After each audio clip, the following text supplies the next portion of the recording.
AP Spanish Literature. I'm John from Marco Learning. Tonight, we have lots to cover. I hope that this session is really valuable for you. We're going to be starting and focusing a lot of our attention here on the College Board's website, and we're going to be looking specifically at the 2023 free response questions. In previous reviews we've done on this channel, we have spent time digging into the published free response questions. So where I am really quick, everyone, and let me know in the chat.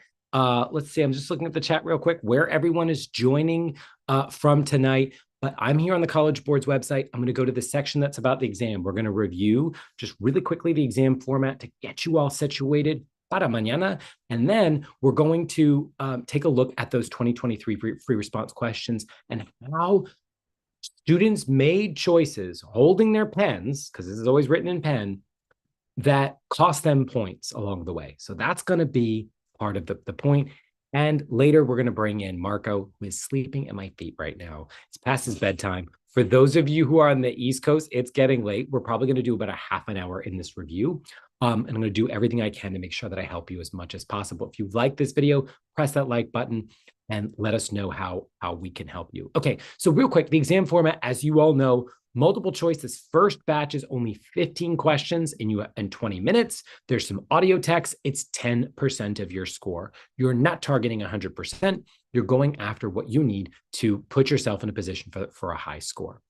So this is one example of how it's quite different. I see people in the chat talking about AP Spanish Lit versus AP English Lit. They're very different courses. One of the differences is this whole point here about having audio text, which do not exist in AP English Literature. The most fundamental difference, everyone, is that AP English Literature does not have a required reading list. There's not really a starting point.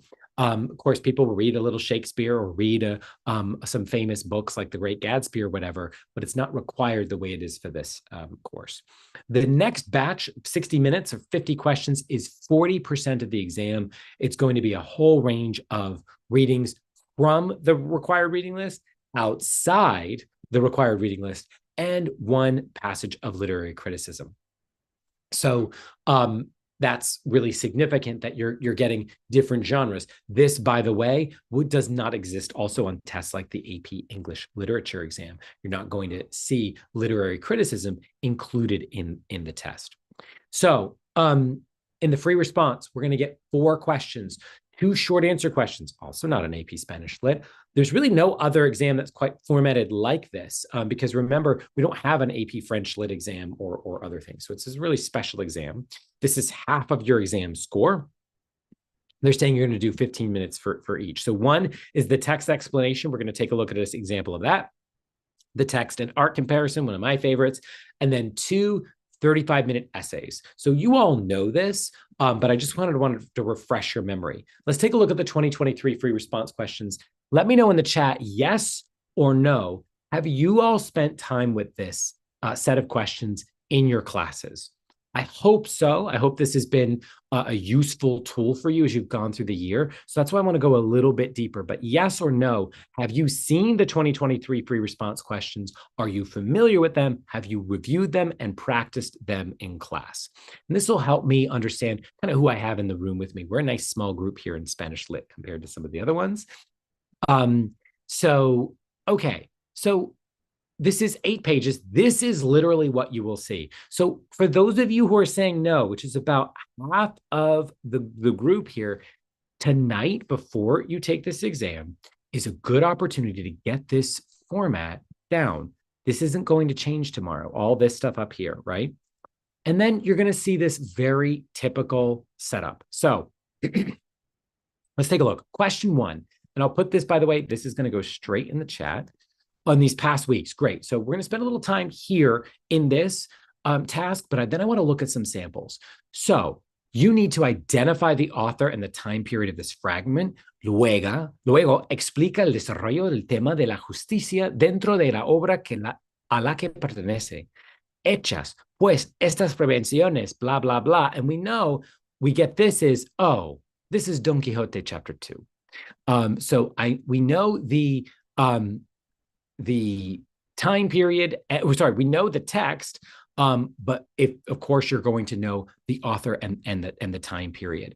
Um, so this, by the way, yeah, this, Edward, for those of you who are looking for access to this, has been live on the website for more than a year. These are public on the College Board's website. You don't need um, AP Classroom. But what's super cool about this is we can actually look at samples. So we need to identify the author and the time period of this fragment, and then explain the development of the theme of justice inside the work to which this pertains. So we can look at a sample of question 1. And so what I want you to see, everyone, is we have the scoring guidelines. And there's been some updates to the scoring guidelines over the course of this past year, which we're going to take a look at. But then I'm going to skip over that and say, well, here's a response, right? And you can see this response for question 1, la novela escrita por Miguel de Cervantes. That is right at the front end. I know that it's the novel Don Quixote, written by Miguel de Cervantes, en el siglo de oro. Boom. So I have my time period. I have so the identification part of this task, the identifying the author and the time period, this person front loaded into the front sentence to force the reader to give them the point. Brilliant. Then the rest of the response is the development of the theme of justice in the work. And actually, you don't need to, it's not within the entire quote. You can reference this passage, but it's about the work overall. So can you talk about justice in Don Quixote? You should be able to do that. Yes, this is right, Kevin. This is one of those changes. You want to make sure you're paying attention to exactly the tasks that you're being given this new framework. So everything you look at, if you're taking AP US History, AP European History, AP World History, or AP Spanish Literature, be careful with the rubric changes that have rolled out this year, that you're following that set of changes. So here, this person for the 2023 version is completing the task. As you scroll down in the sample, you're going to see a lot of times, well, very short responses. And here, Miguel de Cervantes, medieval, dead on arrival, wrong time period. And that's why, and then look how much of the development of the theme of justice can happen when you write 4.5 words. There is no, sorry, this is messed up for me. So when you have something like this that's wrong at the outset and then doesn't develop things, you're in a lot of trouble. And remember, of course, that in this scoring framework, you get the content and grammar scores, the language scores as well. So for question 1, it's pretty straightforward. Follow the instructions. You're going to have those 15 minutes. For question 2, we have a longer work, and we have the comparison as well. Let me know in the chat, what are some of the problems you've all faced as you've tried to do question 2 text and art comparison? This is not, it feels harder than other tasks. This text is longer. This one for, from Miguel de Unamuno, we've got 19 lines of text to get through. Then we have this painting. I remember roasting this on the Marco Learning. So I'm just seeing real quick. Yes. So, right, Jonathan, you're pointing out you can't connect the picture to the theme or the epoca, right? So we have in this prompt, read the following selection and study the painting, then compare the representation of the individual and the community in the 2 works in relation to Spain at the end of the 19th and the beginning of the 20th centuries. So one thing that I'm just looking at real quickly, some very interesting comments in the chat.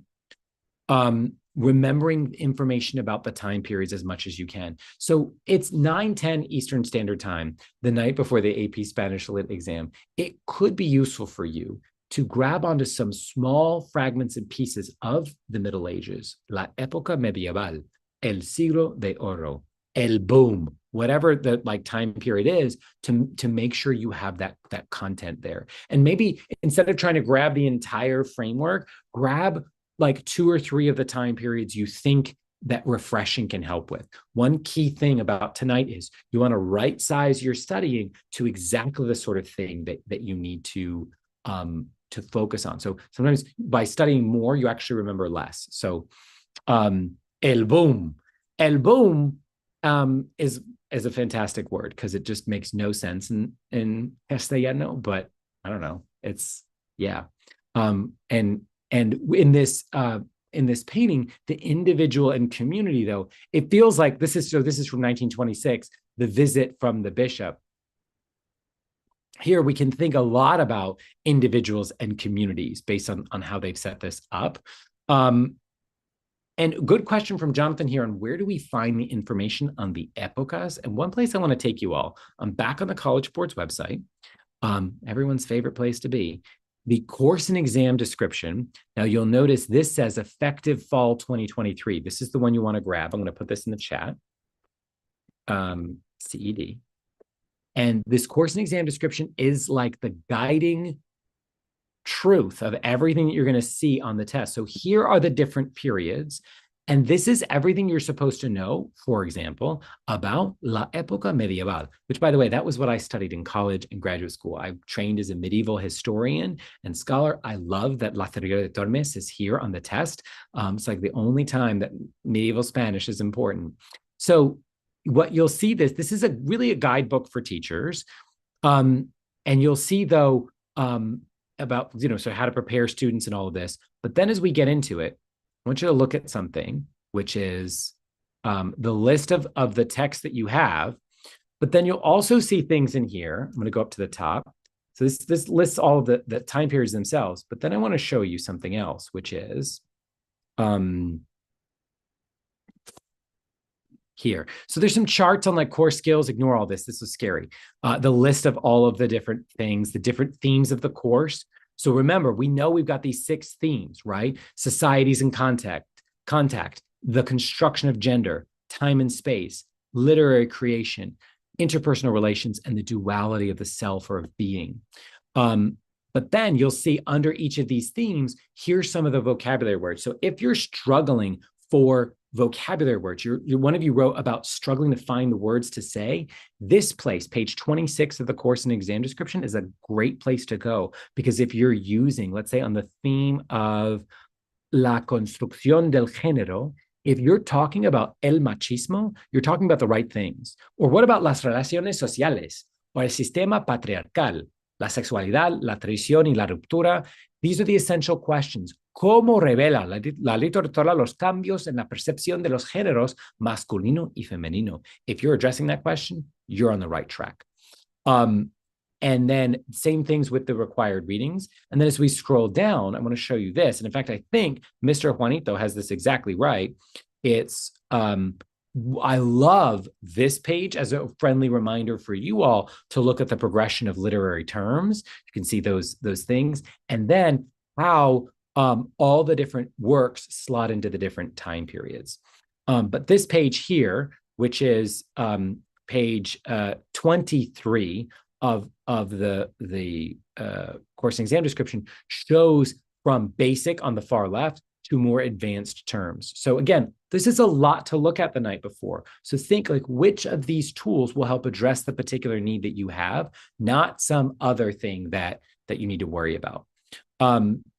And okay, so what I want to do, coming back to the sample questions from 2023, we've got with different rubrics, the text explanation for question 1. Follow the instructions very closely. Make sure you check the boxes. The boxes might be different for you this year here, but this part will basically be the same.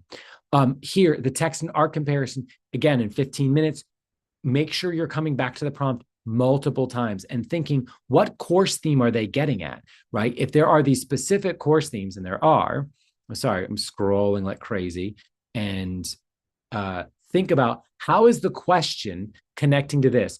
They're really not allowed to make questions on the AP Spanish Literature exam that don't hit one of these themes, right? They're not going to come up with some totally random thing. They're going to try to connect as much as they can with Borges y yo to the duality of the self. With La Construcción del Género, it's Sor Juana Inés or whoever they're throwing at you. So with this, make sure you're also, everyone, I want to point out something really critical here. This is not a reading test on this page. You have to grab something or other from this longer passage grab something or other specific from the work of art and unify them into a 15-minute long response. Stop trying to write a whole 50-page book. Stop trying to read and analyze every part of this text. Of course, in class, that's what we do. But on a test, 15 minutes, 15 minutos is not enough time for you to be reading all 19 lines and annotating carefully. So this is, and by the way, great chat. Thank you all for your contributions in here. If you like this video, press that like button and definitely ask all of the questions you can in the chat. I appreciate people answering each other's questions so I can keep moving us through this kind of guidepost. You'll see in the responses that we get from individual students on this particular test on question 2, you'll see what the best responses are less than a page, right? Here's one, less than a page.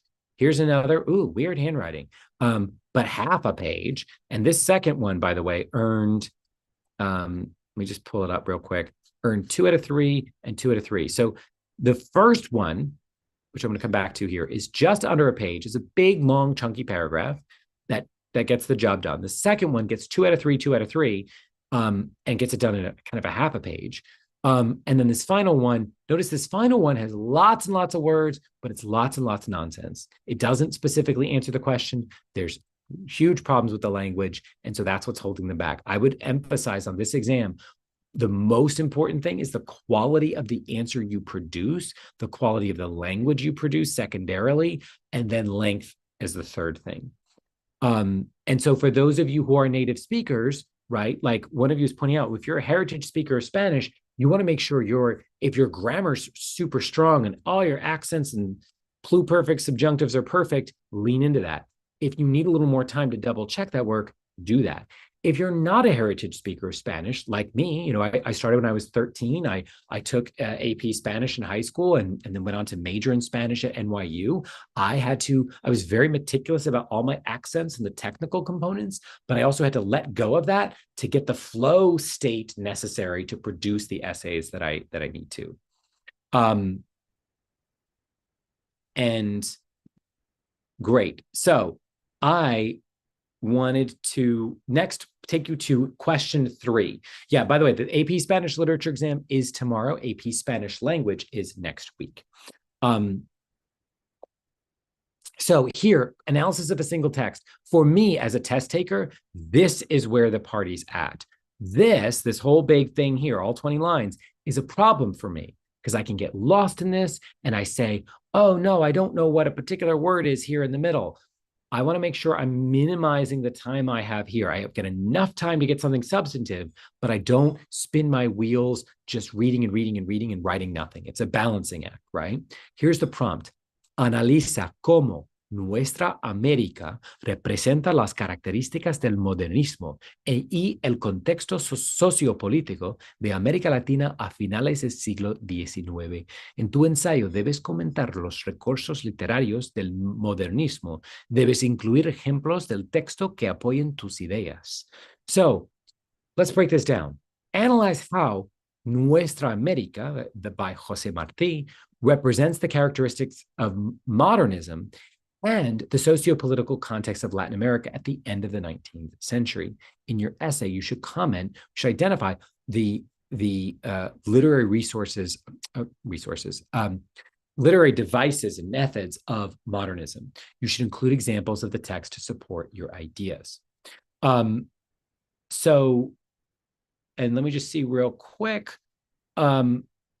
Yeah, and by the way, anyone who, just to clarify from the chat, this is for AP Spanish Literature, which is tomorrow, which is required text, which is not AP Spanish Language. And for the question of like, what is going to actually physically be on the test, we know the text that they're going to draw from for the required part. We saw this here. It's actually right here on the left. Everything in these bullets, hopefully your teacher has covered most or all of these required texts, right? So Lázaro de Tormes, these particular stories, Borges, Cervantes, everyone, all the way here on the left. It's just these 2 columns that contain the sample ones. And there's also some multiple choice questions inside this exact same course and exam description that I've been sharing at the end. So if you haven't ever done those questions, they're available. Hopefully your teacher's been assigning you things from AP Classroom through the year as well. Back to this. So now I've broken this down. I need to analyze how our America represents the characteristics of modernism. I might want to brainstorm these recursos literarios del modernismo on the side. I need to include examples from the text. A lot of people ask, well, how much should I be quoting? On all AP exams, keep your quoting to the most strategic part you need. If you are copying or typing or whatever, and you might be typing on some of the other English and history exams, if you are like copying large chunks of the passage, you are doing it wrong. Keep it very tiny to specific quotes and also reference things using line numbers where appropriate so that you have specific evidence, not bulky quotations. It's a huge difference between those two categories. So you want those examples to support your ideas. And how does this text represent modernism? So real quick in the chat, what are los recursos literarios del modernismo in the chat? And then we're going to pull up what they say in the scoring guidelines, because that will actually help us see what they were kind of looking for. I want to know this is a good thing about modernismo, what are recursos literarios del modernismo?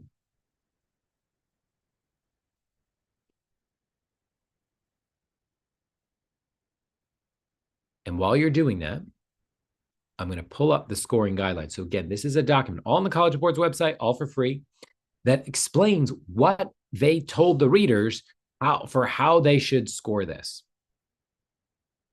So, here we go.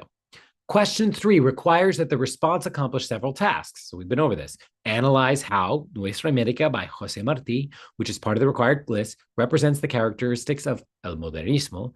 Analyze how the test represents the socio-political content. It's like a little checklist. And blah, blah, blah, literary devices of modernism. So look, here's their answer.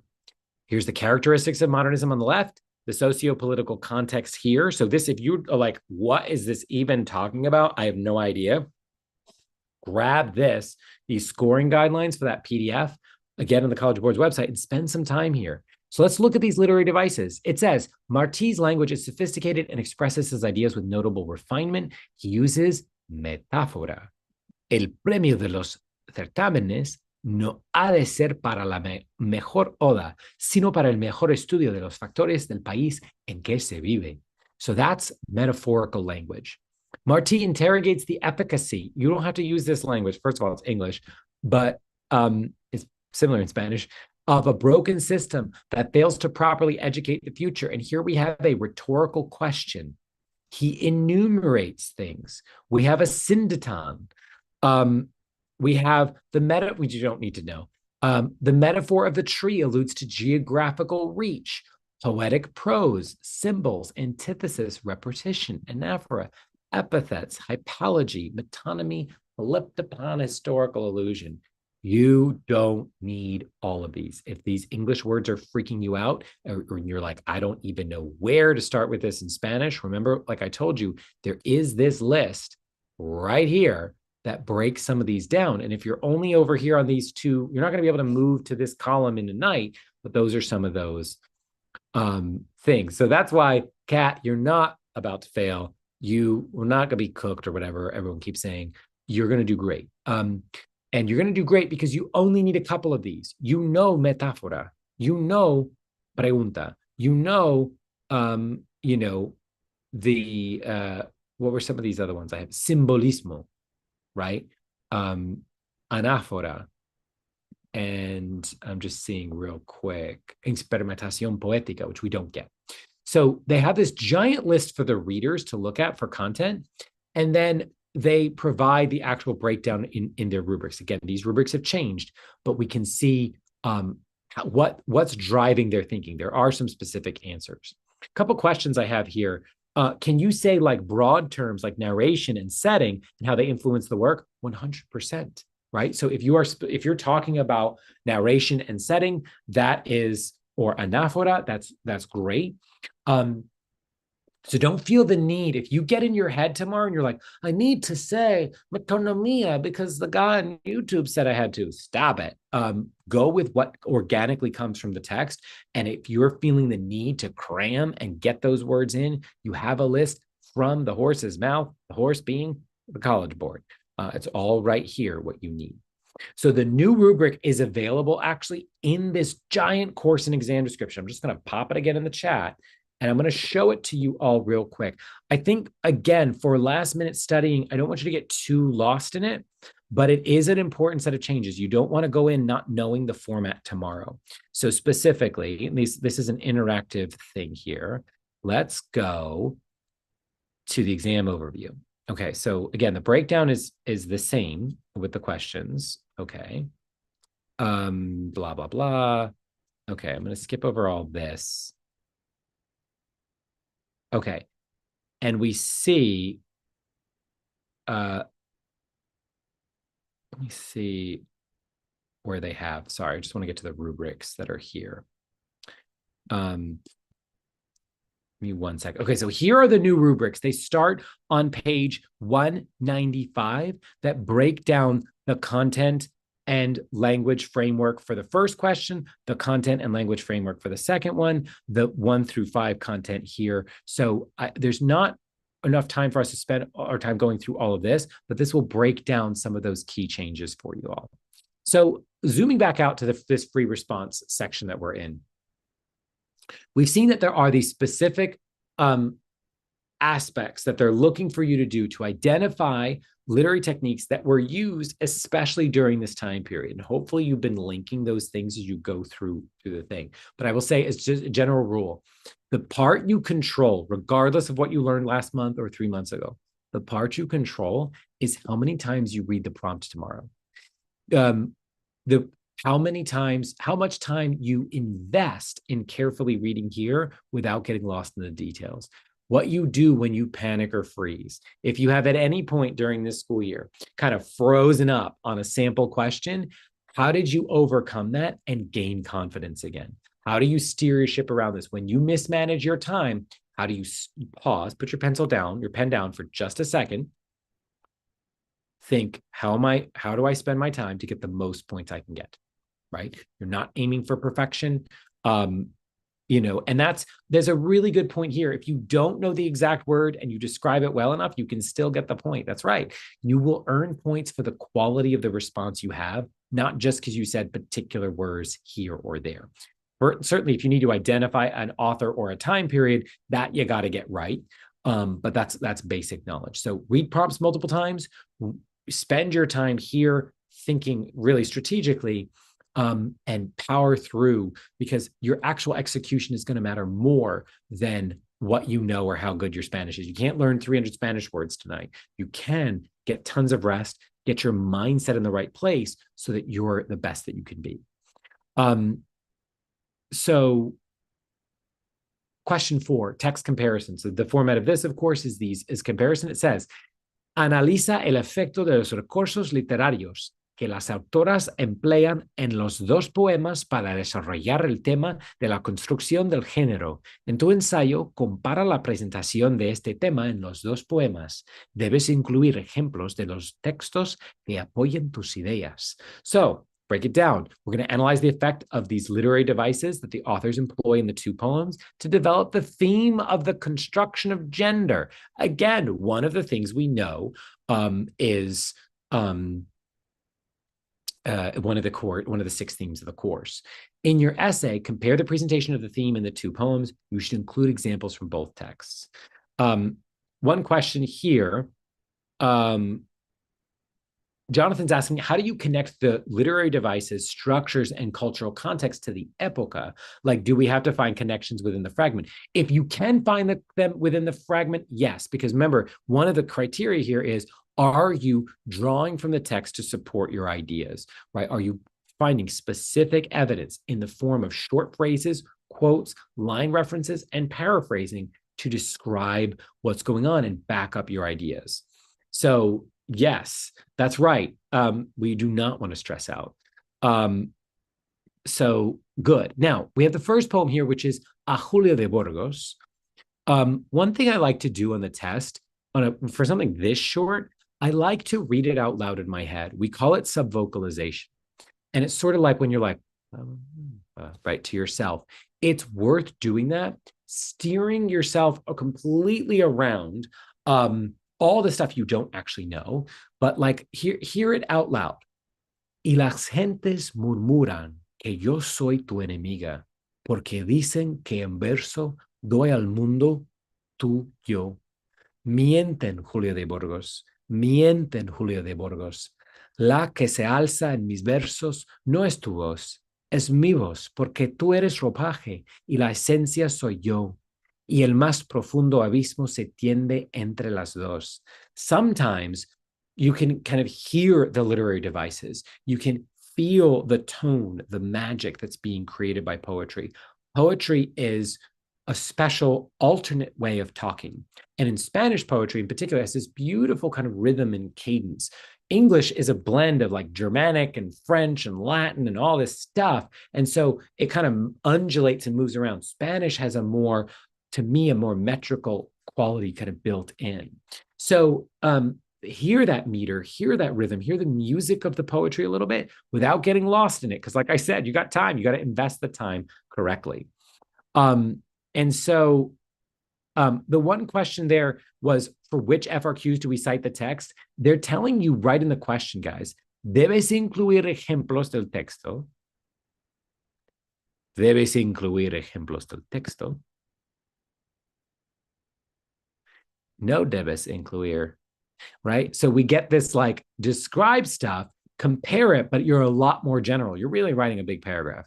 Here, describe the theme of justice within the work at large. So really, you're not citing as much directly here. You must cite by the definition of the prompt in these two longer essays. So you'll grab onto things that relate to the construction of gender. If your essay is about a bunch of random stuff that isn't about the theme of the construction of gender, you have a problem. If you don't actually compare the two authors, you have a problem. If you don't cite from the text, you have a problem, right? You need to compara. You need to talk about el tema de la construcción del género. You need to talk about recursos literarios, as many specific relevant ones as you can. So, and then get those specific evidences. And here we have the second one. You can hear the sound of it. Oh, sí, no es verdad. Es que la hora ha llegado por fin tan esperada de levantar la frente que angustiada, mustia y doliente se inclinara ayer. Dejar la postración que tanto tiempo la gloria y el saber os ha ocultado. Oí con atención, la hora ha llegado de que ilustre su nombre la mujer. So you grab the sort of sound and rhythm of all of this. You have the citations here. You also notice that when there are really difficult words, they're going to give you these guidelines, this glossary here. Let's take a look at how long a successful response for these Q3 and Q4 essays are, just to get a sense of the lower bar you're going to try to hit tomorrow, right? Rather than the high bar that you might have in your head. Now, this person wrote 2 full pages in 35 minutes. The first, you can see the introduction's a little fake, right? Nuestra América de José Martí es una obra muy famoso, blah, blah, blah. And then gets into the analysis in one mega paragraph that goes over the 2 pages.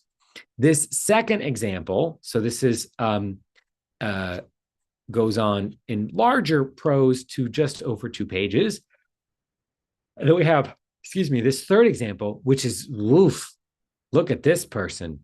This is like that scene in Lord of the Rings when the orcs are coming and they're like grilling at the end. This person got cooked. Bien hecho. Wow. Yeah. And so this running out of timeness, which can sometimes happen when you misallocate your time, meant that the person couldn't even literally finish the sentence. I want you to think about this, everyone. If you allocate your time properly and you have 35 minutos para desarrollar el tema, para escribir este ensayo, and you only produce this much text after 35 minutes, you're in so much trouble, right? I want you to really think about how you will be, as a generator of prose, generating a lot of prose. That's how you get cooking, cocinando, in the AP Spanish literature exam, is you invest time in the prompt invest time in the passage, and then get to work on this. So, because you're going to see this last person just completely bombed. They got a 2 for language and a 1 for content. So, nope. Destroyed. Here's the same length of time. For the comparison, here's the first one, which is a page, two full pages. The second one is less than a page. And the third one, nope, cooked, deep fried. So the first one got 5 and 5. The second one got 3 and 3. The final one got 1 and 1. So here we have a nice, on this older rubric, setup where you're seeing 2 full pages is the standard. Let me know in the chat, how many of you can generate about 2 whole pages under the time constraints when you've done this in practice? 2 whole pages. Here it is. I was, guys, we're doing so many of these live reviews at Marco Learning. I have had so many I am cooked. I can't even, it's like every single chat, every single Instagram post. It's just crazy. And we were avoiding it here, but now, okay. Barely, nope. So kind of just yapping, right? So this is a key moment for you all. How do you make sure that you, let me just see. Yeah, so the third and the fourth one are the long one. They are, they're, I think if I remember correctly, you get a 15-minute recommended on the first, 15-minute recommended. There's a break, and then 35-minute recommended, 35-minute recommended. So you control the recommendeds within the 70 minutes for questions 3 and 4, and within the first 2 questions. So that there might be a clue at the front. And yeah, and no, Kevin, actually taking both AP English Lit and Spanish Lit is not a cheat code. They're very different tests.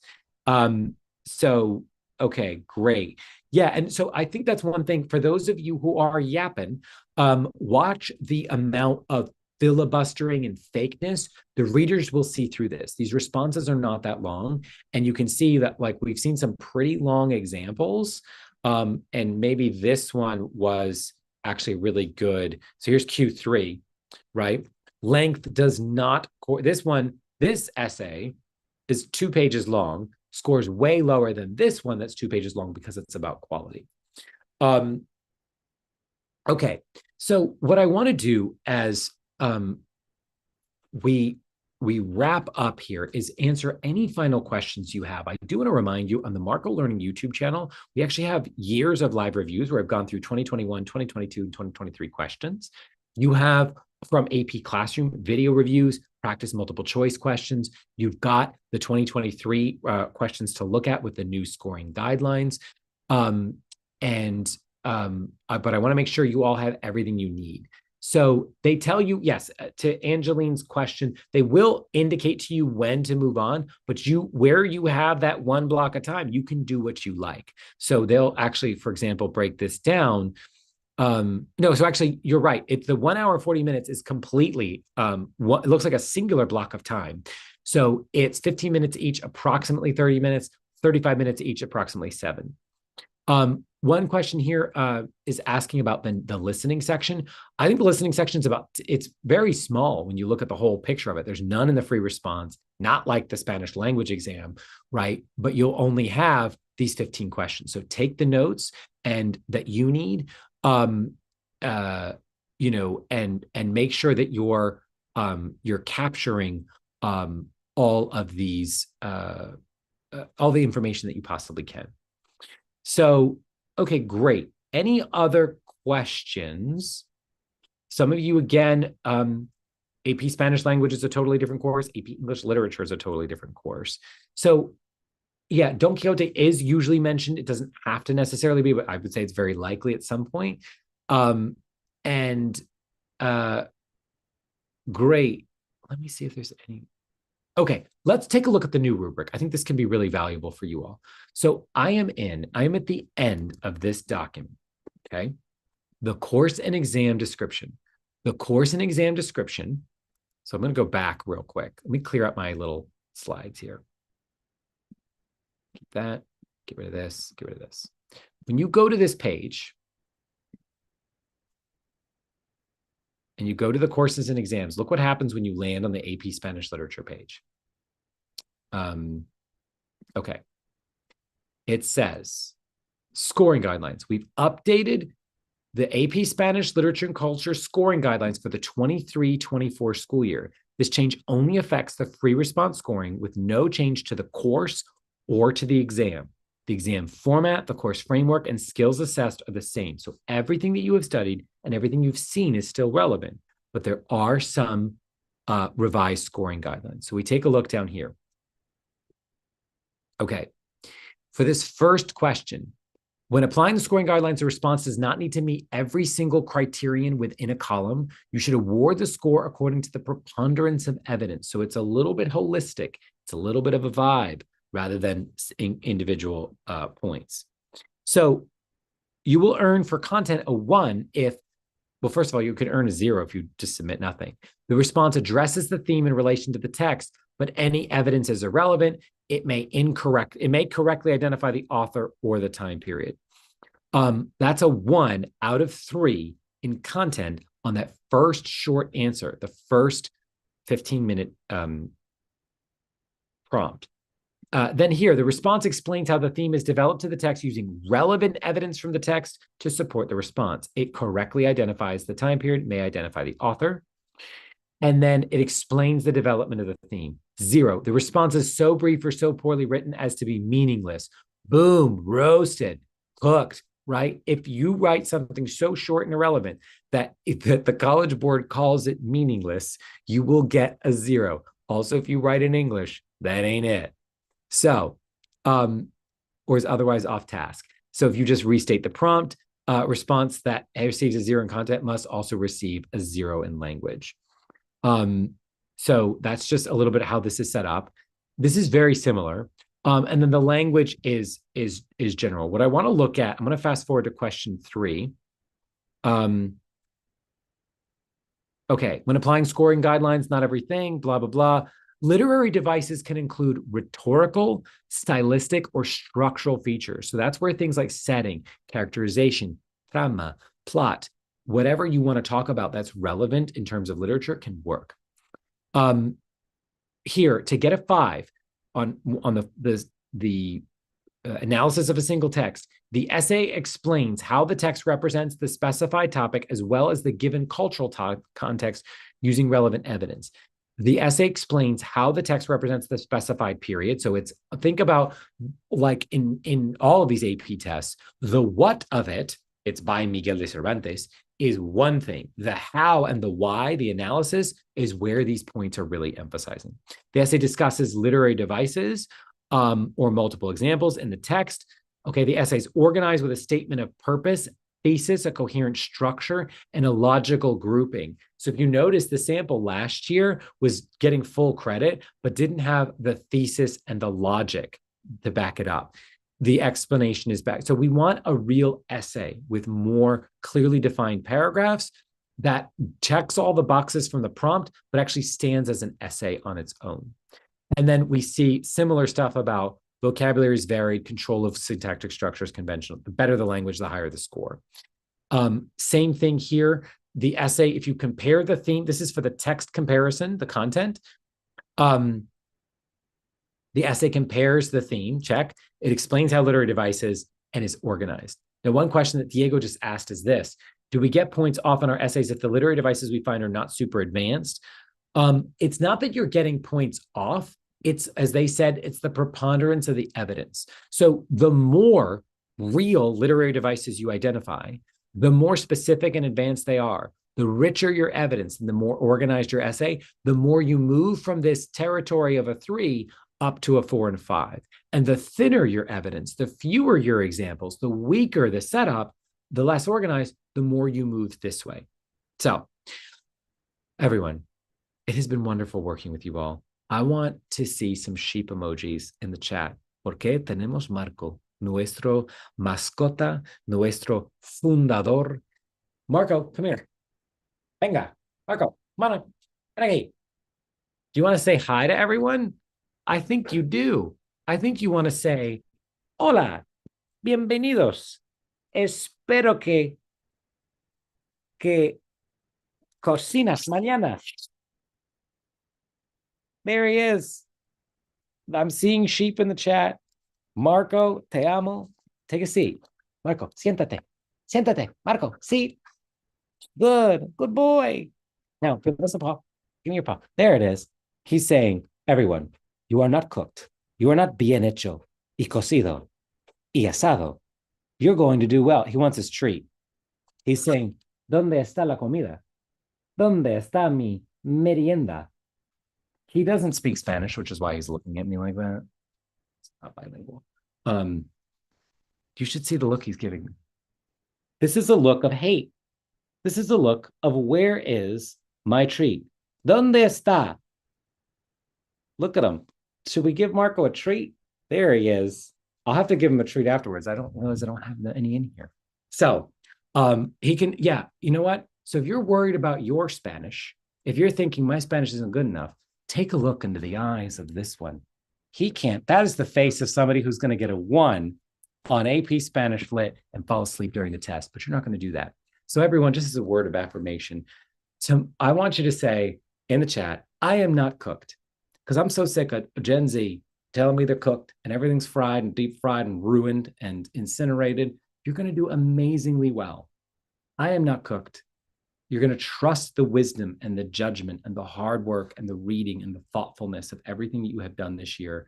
You're going to go in, you're going to read prompts multiple times. You're going to steer around words you don't know, and you're going to get a 4 or a 5 or whatever score you want.